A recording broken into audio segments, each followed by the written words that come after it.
Mbahaye ikaze kuri channel yacu yitwa Ubuvumbuzi Official. Niba ari bwo uhageze kandi subscribe. Tuje kukubwira ko rugeretse hagati ya Papa Cyangwa n'inyubako y'umuherwe. Hanyuma kandi turaza kuva kuri ingingo tubabwire ko Gasabo urukiko rwakatiye umusore w'imyaka 20 wishe sekuru.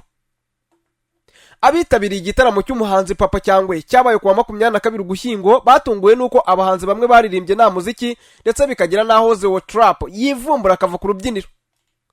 Ibi byarangiye Papa Cyangwa arajwe muri Kigali Universe arinzwe n'abagabo batatu kubera uwamuhaye ibyuma by'umuziki, sound ndetse na light atishyuye. Ibyahabereye byatumye abitabiriye igitaramo batabijujuta ndetse bamwe bakeka ko ngo yaba abazanye sound ndetse na light bari bafite ikibazo. Ni igihe Papa Cyangwa yari ku rubyiniro ibyamubayeho akaririmba iminota igera kuri 28 yose yikura mu isoni nta sound iriho. Mu kiganiro Papa Cyangwa yagiranye n'ikinyamakuru igihe cya mu Rwanda yavuze ko byaturutse ku muntu yari yakodesheje ibyuma watangiye kubizimya amushinja kurenga ku byo bari bumvikanye. Mu magambo yaravuga ngo yari yavuganye n'umukundwa Joshua cyangwa se Jidena wamufashije gutegura igitaramo, aramubwira ngo twamwemereye miliyoni 2 z'amafaranga y'u Rwanda tumuha 300,000. Aravuga ngo narayemuhaye bajyana ibyuma muhanande miliyoni 1 biba miliyoni 1,300,000. Kuwa gatandatu ku munsi w'igitaramo nibwo namuhaye iyo miliyoni 1.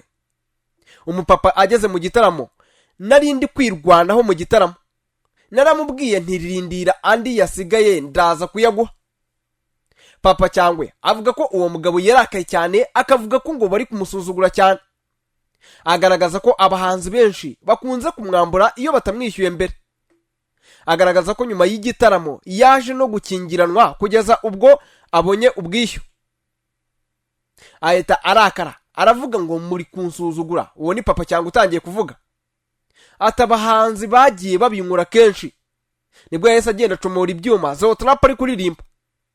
Nabonye yikunda cyane. Nge ntabwo nari navuganye nawe. Kigali Universe yahise imusaba gusubizaho ibyuma iranyitangira. Nta masezerano twari dufitanye. Ikintu kibi yakoze nyuma nagiye kuvugana na manager wa Kigali Universe, umugabo aravuga ati uwo mugabo ntava aho ngaho. Baramfungirana ngo nishyure 800 by'amafaranga y'u Rwanda ndaramo kugeza mu gitondo. Papa Cyangwa yakomeje avuga ko uyu mugabo yashyizeho abashinzwe umutekano batatu barinda ahantu yarari. Yaje kuhaguma kuva abandi batashye saa 8 kugeza saa 1 za mu gitondo n'iminota. Ngo kugira ngo ahave yasabwe kwandika amasezerano ndetse anifata voice note. Abari bashinzwe umutekano bari bashyizweho babona kumwemerera gusohoka. Nyuma y'ibi biganiro ku mpande zombi kugira ngo haboneke igisubizo bemeranyije ko bitarenze ku itariki 25 Ugushyingo 2025 amafaranga yasigaye aribwo nyiri byuma agomba kuyahabwa. Amasezerano ikinyamakuru igihe gifitiye kopi yari hagati ya nyiri byuma utarifuje ko amazina ye atangazwa. Papa Cyangwa agaragaza ko uyu muhanzi yagombaga kumwishyura bakimara gusuzuma niba ibyuma bikora neza mbere y'igitaramo. Ku rundi ruhande ariko abakodesheje ibyuma Papa Cyangwa bavuga ko ikibazo kitari kuba ibyuma ahubwo ari ukutubahiriza amasezerano cyangwa kuba yari kuvugisha ukuri ko amafaranga atabashije kuboneka hagashakwa umuti bitarageza ku rwego rwo kubazimirizaho ibyuma. Uyu muhanzi we ariko avuga ko kumuzimirizaho ibyuma byamuteye ibibazo bitandukanye birimo kuba indirimbo ziri kuri album ye nshya ataraziririmbye. Aravuga ati yanyiciye igitaramo, akavuga ko hagati ye na Jidena bari bumvikanye batanahuza cyane ko umwe avuga ko ngo bumvikanye miliyoni 2 z'amafaranga y'u Rwanda mu gihe nyiri byuma we avuga ko bavuganye miliyoni 2.5. Papa Cyangwa yavuze ko ibyabaye byamuteranyije n'abahanzi bamwe mu buryo bukomeye. Uyu muhanzi yavuze ko ari ukongera kubyutse intambara y'amagambo yakunze kuranga aba baraperi yahosheje mu minsi yashize. Aravuga ngo abahanzi mfite guhura nabo kandi niseguye. Umuyobozi ushinzwe ibirori muri Kigali Universe Ken Mugarura yavuze ko batumva uburyo Papa Cyangwa yari ari kubashinja kumufunga binyuranyije n'amategeko kuko iyo biba byarabaye iyaba ari ikibazo aba yaragikemuye akirekurwa. Ibi Ken Mugarura yabigarutseho mu kiganiro cyihariye yagiranye n'ikinyamakuru igihe nyuma yo kumva ndetse no kubona ibyo Papa Cyangwa ashinja Kigali Universe abereye umuyobozi ushinzwe ibirori n'ibitaramo. Papa Cyangwa binyujije ku mbuga nkoranyambaga yagaragaje ko atishimiye serivisi yahawe na Kigali Universe, avuga ko atari ahantu yakwishimira kurangira undi muhanzi kuhakorera.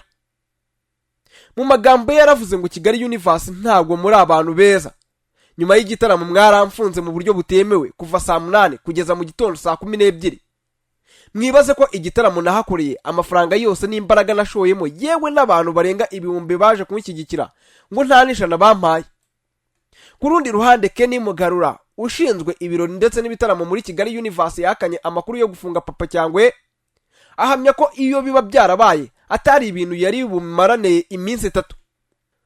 Mu magambo yaravuga ngo tuvugishije ukuri ntabwo abantu bagufunga binyuranyije n'amategeko mu Rwanda, nta n'uwakawambura telefone ngo umare iminsi 3 nta rwego uritabaza. Noneho naho uviriye ngo uvuge nabwo ntugane inzego, ahubwo ukabikwirakwiza ku mbuga nkoranyambaga. Kenny Mugarura yavuze ko ikibazo cyabayeho ari uko wenda Papa Cyangwa yakoze igitaramo ibyakivuyemo nibihure n'ibyo yifuzaga, ibyo we yakwita guhomba, bityo aho kwiyakira agashaka gutera ubwoba Kigali Universe yifashishije imbuga nkoranyambaga.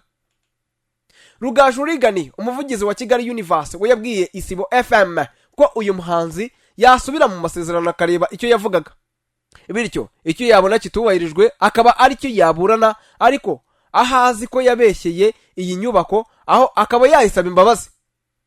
Ku kijyanye no kuba uyu muhanzi yarafungiwe muri Kigali Universe, Rurageretse yavuze ko atari byo, ahamya ko ayo ari amakuru atangaje kuko nyuma y'igitaramo uyu muhanzi yagize umwanya wo kuganira ndetse no kurangizanya n'abari bamukodesheje ibyuma yari yakuye hanze y'inyubako kuko hari ibyo atari yishyuye. Aha niho Rurageretse yahereye ahamya ko kuba abantu bakwicara bakaganira ku buryo n'ubundi bishyurana atari byo byakiswe gufungwa. Abajijwe ku bijyanye no kuba uyu muhanzi atarabonye amafaranga, Kenny Mugarura yavuze ko icyo uyu muhanzi yakabaye akora ari ugusoma amasezerano bagiranye, ubundi akaba yabaza uko iby'amafaranga bihagaze bakamwereka buri kimwe. Ikindi uyu muyobozi yagiriyeho inama Papa Cyangwa nuko mu gihe yaba atanyuzwe n'ibyo yeretswe yagana inkiko kuko Kigali Universe ari ikigo gikorera mu Rwanda kandi rukaba rukurikiza amategeko aho gukomeza kugiharabika.